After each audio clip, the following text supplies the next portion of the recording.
Captain J sat in his office on the space station, staring at the blue planet Mars below. He had been working on boring reports all morning. The coffee on his desk had gone cold hours ago. He rubbed his tired eyes and wished for something interesting to happen. Then his door opened without warning. A tall figure walked in. It was not human. The creature looked like it was made of clear crystal that glowed with soft blue light. It stood over 7 feet tall. Jay had never seen anything like it before. He jumped to his feet. "Captain Jay," the crystal being said. Its voice sounded like music, like wind chimes in a storm. "I am Velron, personal messenger of Queen Vela of the Atheron Empire." Jay's heart started beating fast. Everyone in the galaxy knew about the Atherons. They were the oldest and most powerful race in known space. They had technology that seemed like magic. Their empire covered thousands of star systems, and they never, ever spoke directly to humans.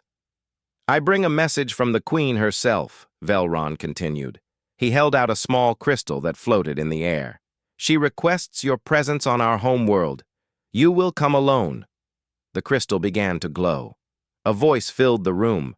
It was beautiful and terrifying at the same time. "Captain J, I am Queen Vela. I have watched you for a long time. Come to Crystalis Prime. Come alone. You have 72 hours to decide." The crystal stopped glowing.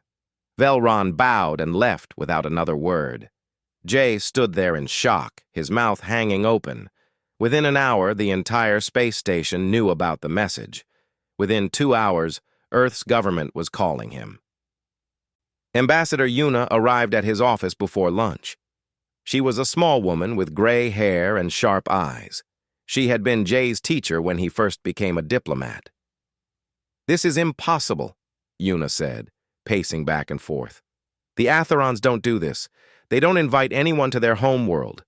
They barely talk to us at council meetings." "I know," Jay said quietly. "And alone? That's even stranger. It could be a trap." Jay shook his head. "The Atherons don't need traps. If they wanted to hurt us, they could destroy Earth with one ship." Yuna sat down heavily. "Then what do they want with you?" "I have no idea." His friend Ty came to visit that evening. Ty was a scientist who studied alien life. He was excited and nervous at the same time. He brought 3 books about Atheron culture. "This is amazing, Jay," Tay said. "Do you know how rare this is? Humans have been in space for 50 years. In all that time, only 2 humans have ever seen an Atheron up close, and you're being invited to their home world." "But why me?" Jay asked. "I'm nobody special." Tay looked at him seriously. "That's not true. You were a fighter pilot. You won battles that everyone said were impossible to win. Then you became a diplomat. You solved problems that nobody else could solve. Maybe they noticed that." Jay thought about his past. He had lost his wife and daughter in the war with the Krell 15 years ago. After that, he threw himself into military service. He took every dangerous mission. He didn't care if he lived or died, but somehow he always survived. He won fights using strange tactics that made no sense to anyone else. One time, he had surrendered his ship to the enemy. His own commanders thought he had gone crazy, but he had planned it all. Once inside the enemy base, he destroyed their main ship from within. Everyone called it suicide, but it worked. After the war ended, the government asked him to become a diplomat. They said his unusual way of thinking could help with aliens. So far, they had been right. Commander Hana showed up at his door late at night. She was head of security on the station. She was tall and strong, with a scar across her left cheek. "I'm coming with you," she said firmly. The message said alone. "I don't care. My job is to protect Earth's people. You're one of Earth's people. Hana, if the Atherons want me alone, I have to go alone. We can't insult them." Hana looked angry but nodded. "Then at least take weapons. Take emergency beacons. Take something." "I will," Jay promised. The next morning, Yuna called him to a secret meeting. She looked worried. They met in a locked room deep inside the station. "I need to tell you something," she said. "It's classified. The government has been watching reports from our spies. The Atherons have been observing you specifically for 2 years." "What? Why?" "We don't know. Our spies say the Atheron military has files on you. They've studied every battle you fought, every diplomatic mission you completed. They even know what you eat for breakfast." Jay felt cold. "That's creepy. It's also terrifying. What do they want? Why you?" Jay didn't have an answer. He spent the rest of the day thinking. He could refuse to go. He could stay safe on the station. But something inside him was curious. What could the most powerful beings in the galaxy want from one human? He also thought about humanity. Humans were new to space. Most aliens looked down on them. They called humans primitive and chaotic. They said humans were too emotional and unpredictable. At council meetings, other races barely listened when humans spoke. Maybe this was a chance to change that. Maybe he could learn something important. Maybe he could help Earth. On the third day, Jay made his decision. He put on his best uniform. He packed a small bag with clothes and a few personal items. He looked at a photo of his wife and daughter one last time. Then he walked to the docking bay. Velron was waiting beside a ship that looked like a giant crystal. It was beautiful and strange. Yuna, Tay, and Hana were all there to say goodbye. "Don't die out there," Hana said, trying to joke but looking scared. "Learn everything you can," Tay said, shaking his hand. Yuna hugged him. "Come back safe, and remember, you represent all of humanity now." Jay nodded. He felt the weight of her words. He walked up the ramp into the crystal ship. The door closed behind him with a soft sound like singing. Through the clear walls, he watched his friends get smaller as the ship lifted off. The ship moved smoothly away from the station. Jay looked back at Mars, at the distant Earth beyond it. He wondered if he would ever see home again. "We will jump to faster-than-light speed in 1 minute," Velron said. "The journey will take 5 days. Queen Vela is waiting." Jay took a deep breath. Whatever happened next would change everything. He could feel it in his bones. The most powerful queen in the galaxy wanted to meet him, and soon he would finally know why. The stars outside began to stretch and blur. The ship jumped forward. Jay's journey into the unknown had begun. The inside of the Atheron ship was like nothing Jay had ever seen. The walls were made of crystal that glowed softly. He could see stars through them, but the crystal was solid when he touched it. Strange music filled the air, though he saw no speakers. The sound made him feel calm and nervous at the same time. Velron showed him to a small room. "This is where you will stay," the crystal being said. "Food will be provided. Do not touch the ship's controls. Do not enter restricted areas." "Can I ask questions?" Jay asked. "You may ask. I may not answer." Velron left without another word. Jay sat on the bed, which was surprisingly soft. He noticed a small device on the table. It looked like a clear sphere. When he picked it up, a female voice spoke. "Hello, Captain Jay. I am Nari, your diplomatic assistant." Jay almost dropped the sphere. "You're an AI?" "Yes, I was provided by Earth's government to help you. I have information about Atheron culture, language, and customs." "That's good," Jay said, feeling relieved. At least he wasn't completely alone. "Can you tell me why the Queen wants to meet me?" "I have no data on that. It is a mystery to everyone." Over the next few days, Jay learned about the ship and its crew. There were 12 Atherons on board. They barely spoke to him. They communicated with each other through sounds humans couldn't hear. Sometimes Jay saw them standing perfectly still, and Nari explained they were singing to each other through vibrations. "The Atherons find human speech chaotic," Nari told him. "We talk with emotions and random words. They talk with pure mathematical harmony. Every word they speak has exact meaning. No confusion. No lies." That sounds boring, Jay said. To them, human conversation sounds like noise. Jay watched the Atherons work. Everything they did was precise and perfect. They moved in exact patterns. They never made mistakes. They never laughed or got angry. They were like beautiful machines. One day, the ship's captain came to see him. Her name was Dalen. She was made of dark blue crystal that sparkled with tiny lights inside. "You are confused why you are here," Dalen said. It wasn't a question. "Yes," Jay admitted. "We are all confused. The Queen has never done this before. She has ruled for 847 years. She has never invited a human anywhere. Do you know anything about why she chose me?" Dalen was quiet for a moment. Then she said something surprising. "There are rumors. Some say the Queen is afraid."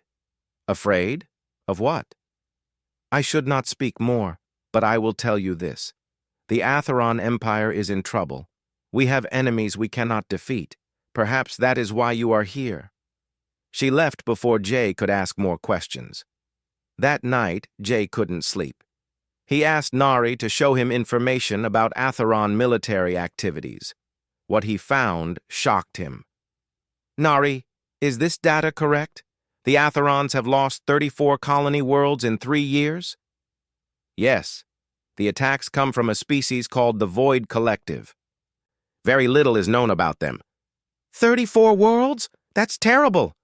"The Atherons have been fighting the Void for 5 years.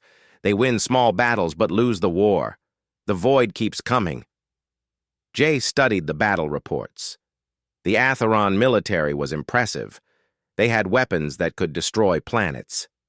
They had ships that moved faster than anything humans could build. Their tactics were perfect, based on mathematics and logic. But they kept losing. "It doesn't make sense," Jay said. "They're so advanced. How are they losing?" "Unknown. The Void Collective uses strange tactics that the Atherons cannot predict." Jay thought about this for a long time. Maybe that's why he was here. Maybe the Queen wanted something from humanity. But what could humans offer that the mighty Atherons didn't have? On the 4th day, they arrived at a massive space station.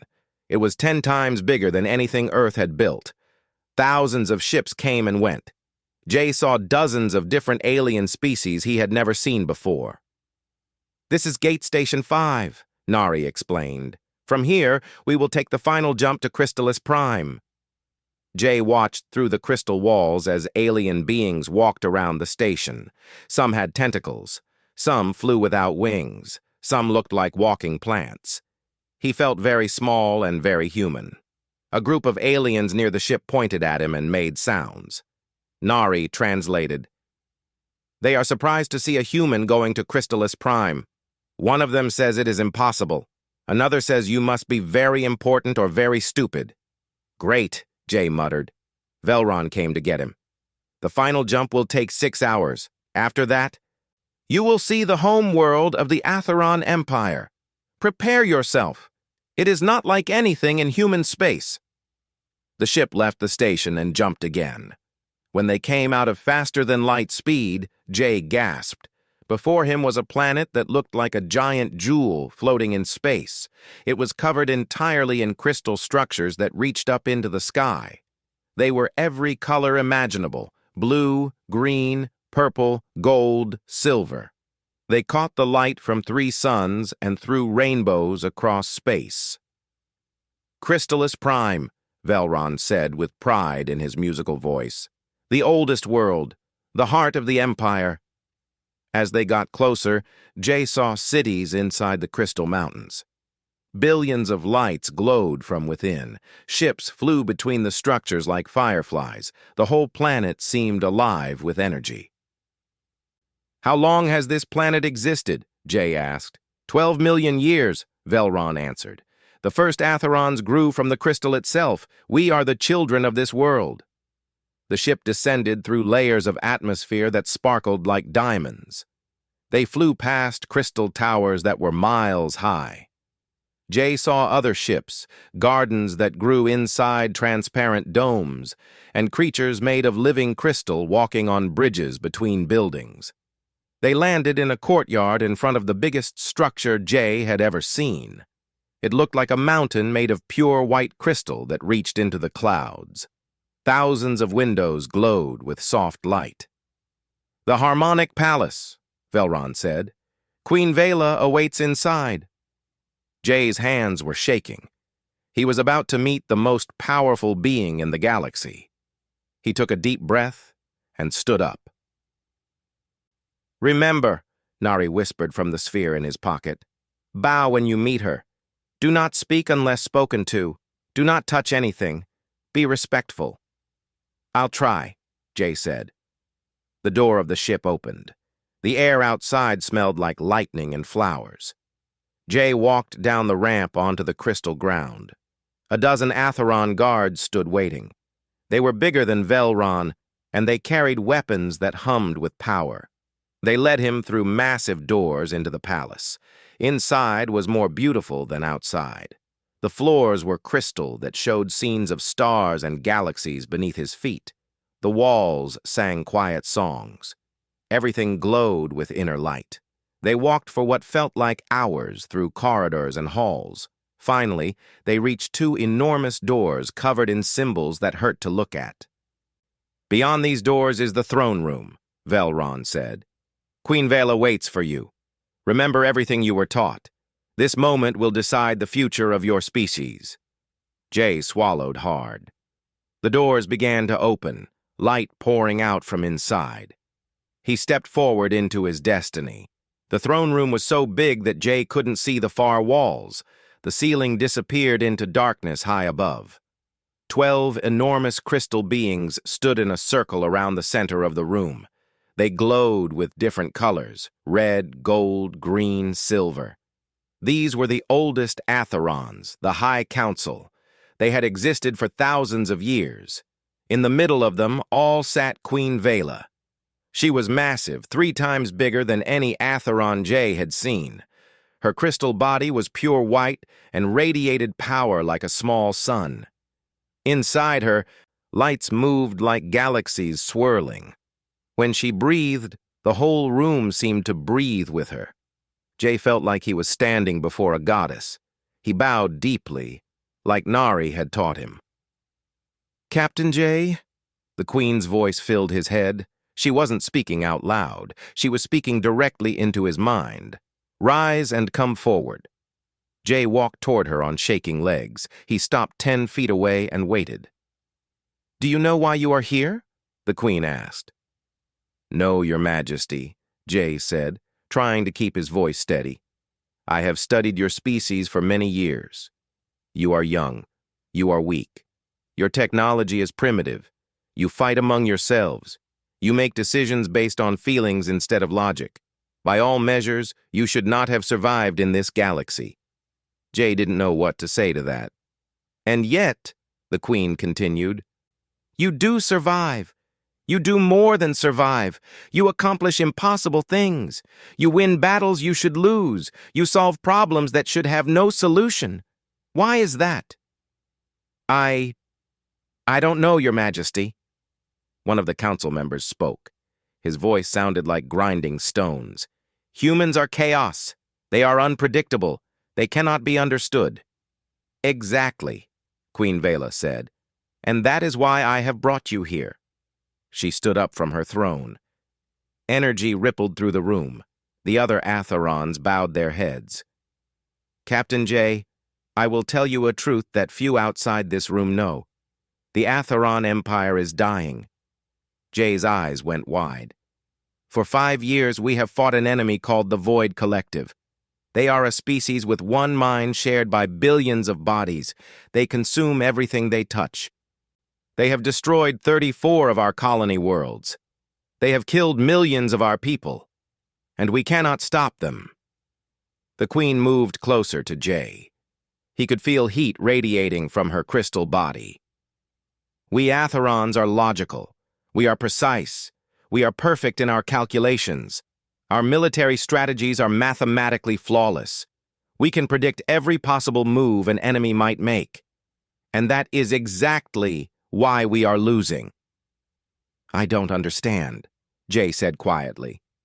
The Void Collective is also logical. They learn our patterns. They adapt to our strategies.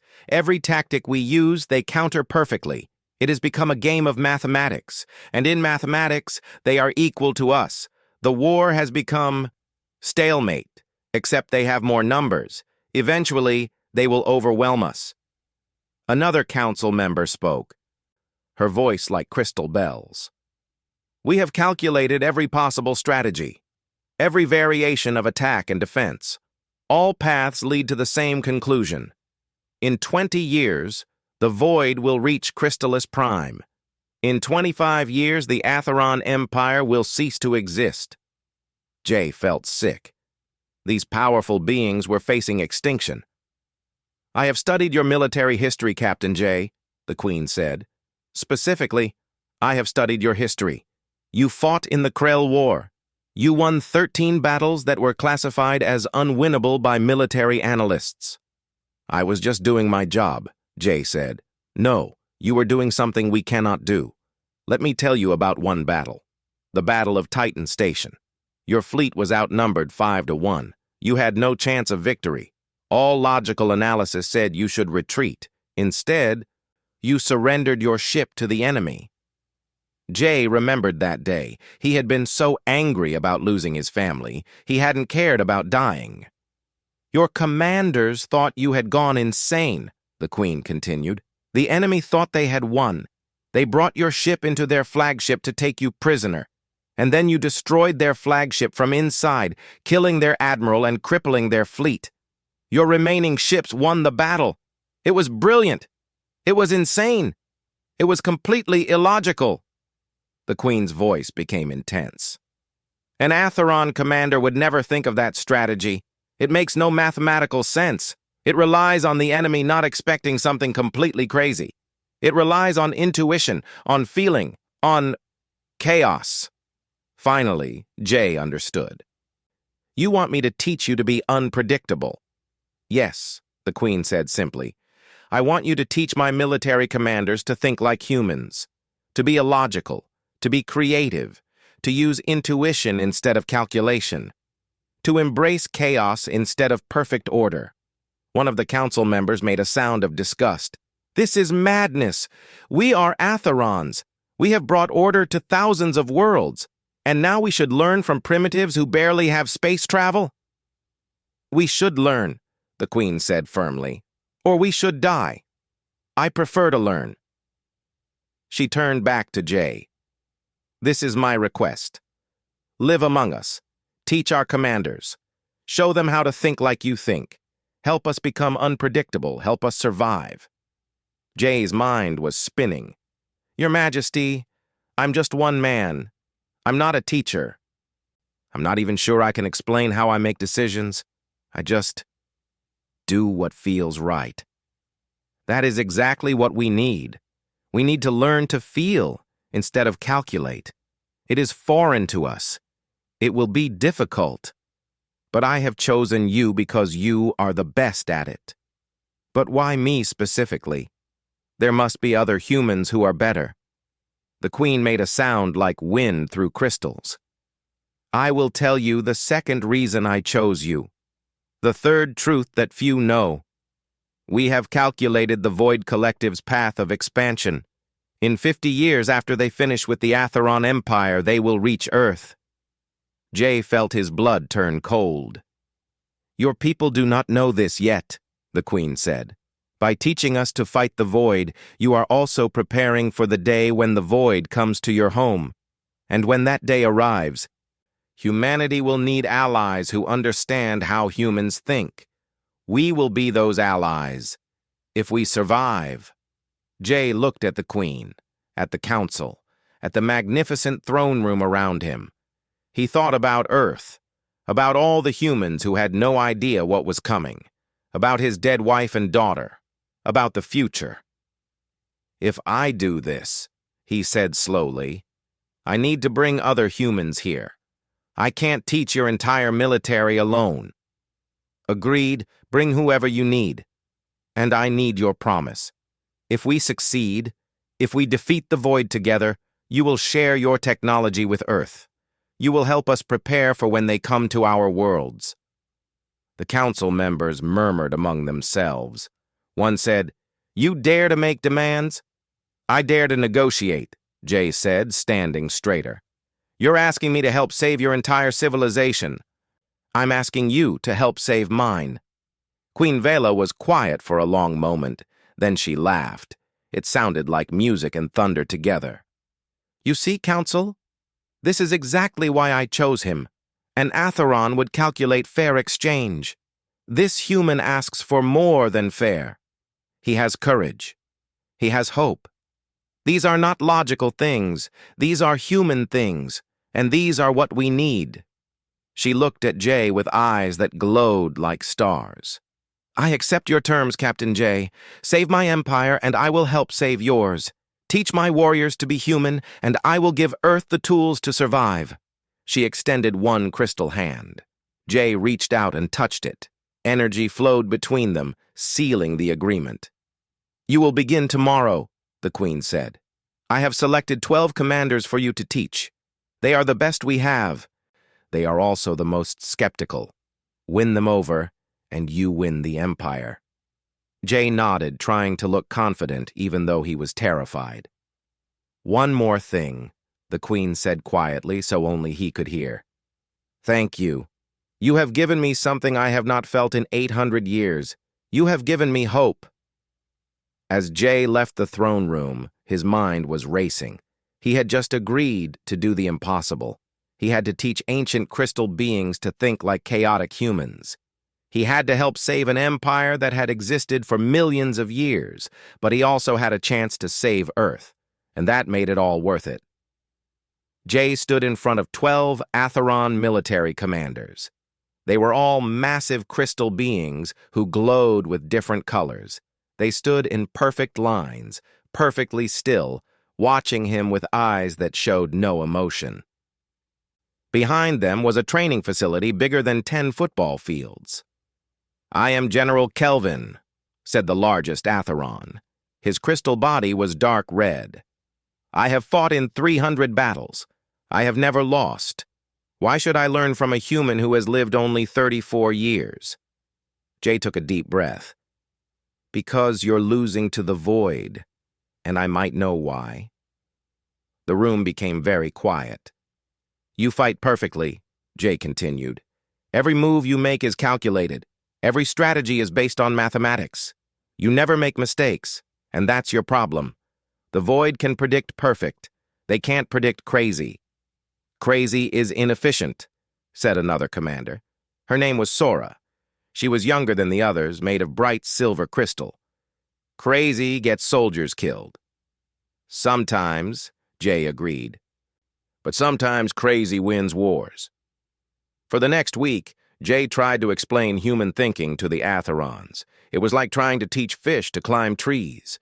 The Atherons couldn't understand decisions based on feelings. They couldn't grasp the concept of intuition. When you feel something is wrong, even if all the data says it's right, that's intuition, Jay explained. But if the data says it is right, General Kelvin insisted. Feelings are not facts. Feelings are information too, just different information. Jay called Earth and asked for help. 3 humans came to Crystalis Prime. Juan was a fighter pilot, the best Jay had ever known. Mina was a military strategist who had written books about unconventional warfare. Bora was a psychologist who studied how emotions affected decision-making. Together, they tried different teaching methods. They started with war games, simple simulations where the Atherons had to command fleets. But the Atherons always used the same perfect tactics. They won against normal enemies, but failed against the Void simulations. "Try something unexpected," Jay urged General Kelvin during one game. "Like what?" "I don't know. Surprise me." "That is not a valid order." Jay wanted to bang his head against a wall. Juan tried teaching them about flying by instinct. He took young Sora up in a fighter craft and told her to just feel the ship, to react without thinking. "I cannot react without thinking," Sora said. "Reaction requires thought. Thought requires calculation. This takes 0.03 seconds. "That's too slow in a real fight," Juan said. "You need to just do it." "How can I do something without thinking about doing it?" Mina tried teaching them about deception and bluffing. She played card games with the commanders, trying to teach them to lie. "Why would I say I have good cards when I do not?" asked a commander named Rix. "To make your opponent afraid, to make them make mistakes." But it is a lie. Lies are inefficient. Truth is better. "Not in war," Mina said, frustrated. Bora tried a different approach. She showed them human movies and art. She played them music. She read them stories. The Atherons watched with confusion. "Why does the character make that choice?" asked Sora after watching an old Earth film. "It is mathematically wrong." "Because he's in love," Bora explained. "Love makes people do illogical things." "Then love is a disease that affects human thinking." "No, love is... it's hard to explain." "Everything that exists can be explained." Jay was starting to lose hope. They had been training for a month with almost no progress. The Atherons were trying, but they couldn't break free from their logical thinking. It was too deep in their nature. Then one day, something changed. They were running a simulation. Sora was commanding a small fleet against a void force. She was losing as usual. Her tactics were perfect but predictable. Jay watched her crystal body start to glow brighter as she got frustrated. "I do not understand," Sora said, her voice rising. "I have calculated every possibility. Why am I still losing?"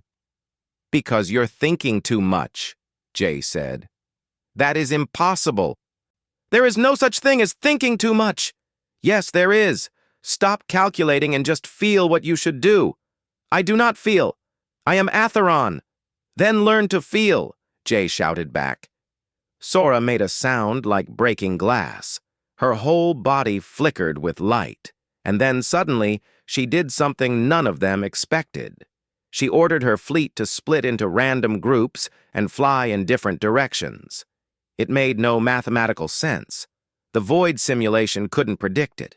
The enemy ships hesitated, confused. Sora's fleet regrouped behind them and attacked. She won. Everyone stared in shock. "How did you—" General Kelvin started to ask. "I do not know," Sora said, her voice shaking. I felt I should do it. I was angry and frustrated, and I stopped trying to calculate, and I just acted. It felt terrible. It felt terrifying, but it worked." Jay grinned. "That's it. That's intuition. That's what I've been trying to teach you." Sora sat down heavily. "I do not like this feeling. It is uncomfortable, like being broken." "You're not broken," Bora said gently. "You're learning to use a new part of yourself. It's supposed to feel strange at first." After that day, things started to improve. Slowly, the other commanders began to understand. They started making decisions that didn't come from calculations. They made mistakes, but they also had surprising successes. General Kelvin was the hardest to teach. He had lived for over 1,000 years. His logical mind was set in stone. But even he started to change. During one training session, Jay gave them an impossible scenario. A colony world was under attack. They had to choose between saving the civilians or destroying the enemy. Logic said destroy the enemy and minimize total deaths. Kelvin started to give that order. Then he stopped. "What if," he said slowly, "we did neither? What if we used the evacuation ships as a distraction? The enemy would focus on easy targets. We could attack while they were distracted." "That's not logical," Rix pointed out. "It puts civilians at greater risk." "I know," Kelvin said, "but something inside me says it would work. I cannot explain why." "That's a gut feeling," Jay said excitedly. "You're learning." They ran the simulation. Kelvin's crazy plan worked better than the logical one. Jay brought in more human experts. They taught the Atherons about human culture, emotions, art, music, and chaos. Some Atherons learned faster than others. Sora became the best at intuitive thinking. She said it made her feel alive in a way she never had before. But not everyone was happy. Some Atheron military leaders said this training was corrupting their culture. They said learning from humans was shameful. A few tried to sabotage the training sessions. One night, someone damaged the simulation equipment. General Kelvin found out who did it and personally threw them out of the program. "We are facing extinction," Kelvin told his troops. "Pride means nothing to the dead. We will learn from anyone who can help us survive." 3 months passed. The 12 commanders had changed. They still looked like crystal beings, but they thought differently now. They laughed at jokes. They got angry when things went wrong. They made decisions based on hunches. They were becoming more human while still being Atheron. Then urgent news arrived. The Void Collective was attacking the Valeri system. 2 important Atheron worlds orbited twin stars there. The Void had sent a massive fleet. If Valeris fell, the Void would have a direct path to the core systems. Queen Vela called Jay to the throne room. "This is it," she said. "Your real test. I am giving you command of the defense fleet. Take your trained commanders. Show me if humans and Atherons together can defeat the Void." Jay felt his stomach drop. "Your Majesty, I've never commanded a fleet this big." "I know, but you have something my regular admirals do not. You have unpredictability. The Void has never fought against this new hybrid thinking. You are my best chance." Jay looked at the 12 commanders who had learned to think like humans. They looked back at him with trust in their crystal eyes. "We will follow you," Sora said. "You have taught us to hope. Now we will fight with that hope." Jay nodded. "Then let's go save those worlds. And let's show the Void what happens when Atheron logic meets human chaos." The fleet prepared to jump to Valeris. Jay stood on the bridge of the flagship, Juan beside him as pilot, Mina as strategic advisor. The Atheron commanders stood at their posts, ready for the battle that would decide the fate of the Empire. "Jump in 3, 2, 1, Juan called out. The stars stretched. The battle was about to begin. The Valeris system was beautiful and terrifying. 2 blue suns blazed in the center, and 2 green planets orbited them in perfect circles. But between the planets and the fleet, thousands of void ships waited like a dark cloud. Jay had never seen void ships before. They were black, shapeless things that seemed to absorb light. They moved in perfect unison, like one giant creature with many bodies. Just looking at them made him feel cold. "Enemy fleet detected," the ship's computer said. "Counting 7,412 vessels. Our fleet has 2,008. "We're outnumbered almost 4 to 1, Mina said quietly. "I've won with worse odds," Jay said, trying to sound confident. Inside, his heart was pounding. General Kelvin's voice came through the communication system. "Captain Jay, the Void are moving into Formation Pattern 7. Our standard counter is Formation Pattern 12. "No," Jay said. "Don't use standard formations. That's what they expect." "Then what do we do?" Jay closed his eyes and tried to feel what was right. This was the moment everything had been leading to. He thought about all the battles he had fought, all the impossible situations he had survived. He had always trusted his gut. He had to do it now. "Split the fleet into 7 random groups," Jay ordered. "Different sizes, different directions. Make it look chaotic." "That violates every tactical principle," Kelvin said. "I know. Do it anyway." There was a pause. Then Kelvin said, "Acknowledged. Splitting fleet now." The Atheron ships broke formation. To anyone watching, it looked like they were panicking. The Void fleet hesitated for the first time. Their movement pattern stuttered. "They're confused," Mina said, watching the display. "They don't know which group to chase." "Good," Jay said. Sora, take your group and fly straight at them, then veer off at the last second. Make them think you're attacking." "That is crazy," Sora replied. But there was excitement in her voice. "I like it." Sora's ships charged forward. The Void Fleet moved to intercept. At the last moment, Sora's ships turned sharply. The Void ships couldn't react fast enough. They crashed into each other, hundreds of them. "It's working!" Juan shouted. But the Void learned fast. They adapted their formation. They split into groups too, mimicking the Atheron tactics. "They're copying us," Mina said. "They'll figure out our patterns soon." "Then we don't use patterns," Jay said. He opened communication to all commanders. "Everyone listen. From now on, you make your own decisions. Don't coordinate with each other. Don't follow my orders exactly. Use your intuition. Be unpredictable. Make the Void crazy." "You want us to act independently?" Kelvin asked. "That could cause chaos." "Exactly. Chaos is our weapon." For a moment, no one responded. Then Sora laughed. It was a strange sound coming from an Atheron. "For 800 years, I followed orders perfectly. Now you tell me to disobey. This is wonderful." The battle became beautiful chaos. Each Atheron commander fought their own way. Sora used aggressive attacks and sudden retreats. Kelvin used fake signals to mislead the enemy. Rix pretended to have damaged ships, then ambushed the Void when they came close. The Void Collective couldn't keep up. They were built to recognize patterns and adapt to them. But there were no patterns now. Every Atheron group did something different. Every attack was unique. Jay coordinated the big picture while letting commanders handle the details. He felt energy flowing through him. This was what he was good at. This was why the Queen had chosen him. But the Void still had numbers. For every Void ship they destroyed, 2 more appeared. The battle was going better than expected, but they were still losing slowly. "We need something big," Mina said. "Something the Void can't predict at all." Jay looked at the tactical display. The 2 planets were protected by defensive stations. The Void Fleet was between them and the Atheron Fleet. Slowly, an idea formed in his mind.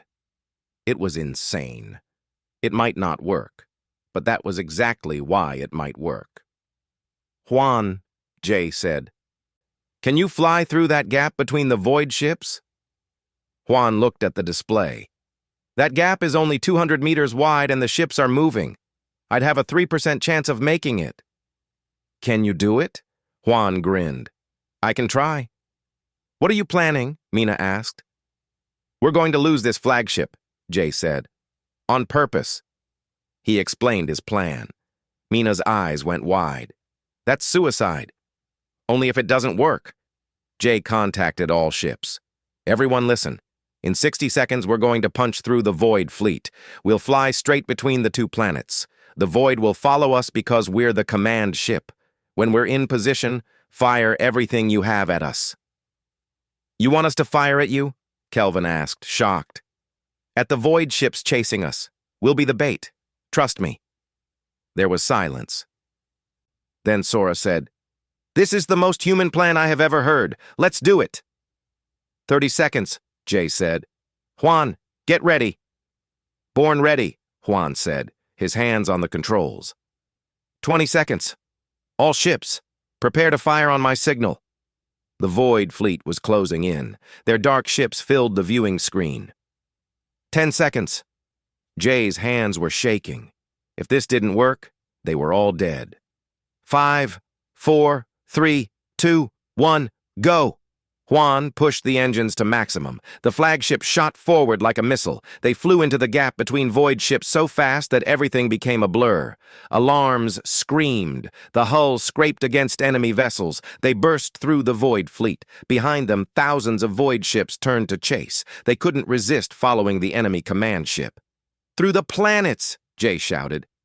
Juan flew between the 2 worlds, threading a path through their gravitational fields.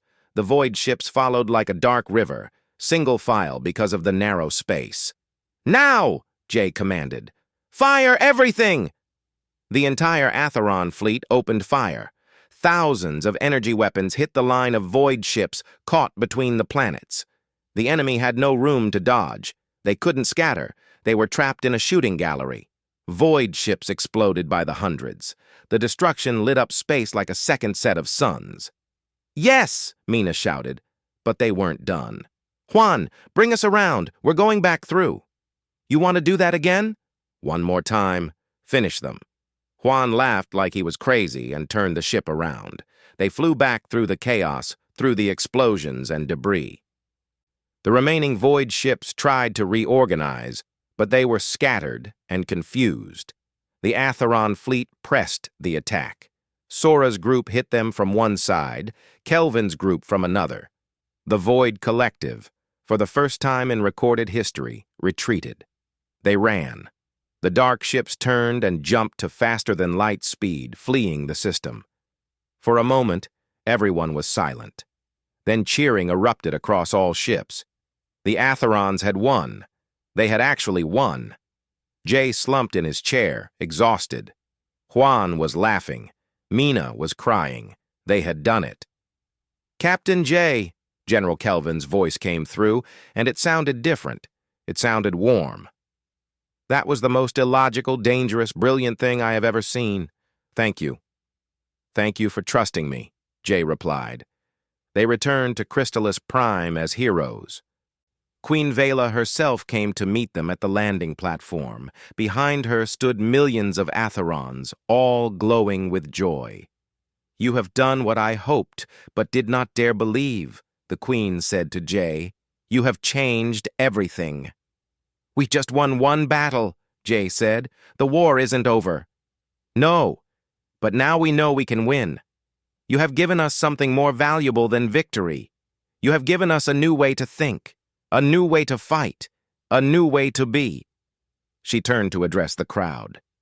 "Today, humanity becomes a strategic partner of the Atheron Empire. We will share our technology. We will fight together. We will learn from each other." The crowd erupted in harmonic sounds that made the ground vibrate. Later, Jay stood with Queen Vela on a balcony overlooking the Crystal City. The three suns were setting, painting the sky in colors that didn't exist on Earth. "I must tell you the full truth now," the Queen said. "I chose you for 3 reasons. First, because you are skilled. Second, because the void threatens Earth too. But there is a third reason." "What is it?" "We Atherons have existed for millions of years. We have built the greatest empire in the galaxy. We have achieved near perfection in logic and reason. And in all that time, we have never felt truly alive. We have existed, but we have not lived." She looked at him with ancient eyes. "You humans live short lives, but you live intensely. You feel everything. You hope. You dream. You love. You laugh. These are not logical things. These are not efficient things, but these are the things that make existence worth having."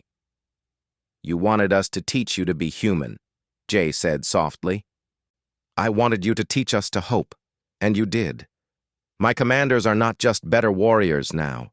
They are more alive. They feel joy in victory and pain in loss. They are becoming whole in ways we never were." She paused. "In 50 years, the void will reach Earth. When that day comes, you will have allies who think like humans. You will have friends who understand you. You will not face the darkness alone." Jay felt tears in his eyes. "Thank you, Your Majesty. Thank you, Captain Jay. You came to meet an alien queen and found friends among the stars." 6 months later, Jay stood in a training facility on Earth. He was teaching human military commanders about his experiences. The alliance with the Atherons had changed everything. Atheron technology was being shared. Human chaos was being taught to 12 more alien civilizations. The tactics that worked at Valeris were spreading across the galaxy. Species that had been losing to the void were winning now. The tide was turning. Jay received a message on his communication device. It was from Sora. She had been promoted to admiral and was teaching other Atherons about intuition and hope. "Thank you, my friend," her message said. "You taught me that being alive is better than being perfect. I will never forget that lesson." Jay smiled. He thought about that day when Velron had walked into his office with an impossible request. Meeting the alien queen had seemed astonishing then, but the real astonishment was what came after. It wasn't just about tactics or technology. It was about two different species learning from each other. It was about logic and chaos working together. It was about perfection, discovering that imperfection has its own beauty. Jay looked up at the stars. Somewhere out there, the void was still coming. But now the galaxy was ready. Atherons and humans together. Logic and chaos, ancient wisdom and young hope. And that, Jay thought, was the most astonishing thing of all.